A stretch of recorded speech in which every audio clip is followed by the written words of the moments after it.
The lesson here for us, the action for us is we have to do less talk and more action, because normally what happens is it's not just about the fight in the name of Allah subhanahu wa ta'ala or anything else. It's about anything related to the religion.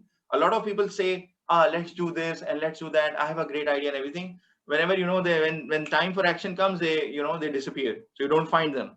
So this even happens in our own, like today, Muslim society. For us, the important thing is we should talk whatever we plan to do and whatever we take action on. Allah subhanahu wa ta'ala knows our true intentions in our hearts. We don't have to impress anyone.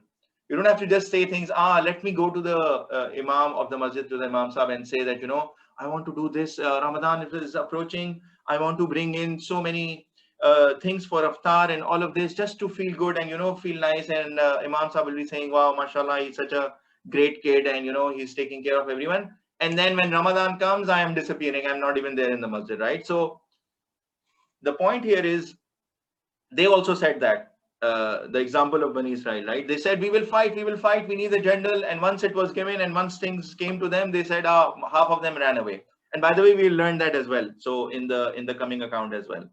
So what is important action for us is, there is no point of talking and impressing others, because Allah subhanahu wa ta'ala knows our true intentions inside our hearts. Okay. So if we are doing it purely for Allah subhanahu wa ta'ala, then we should say things that we will action, and we should commit to ourselves to those actions. Even if there are small things, Allah subhanahu wa ta'ala will give us the reward for them.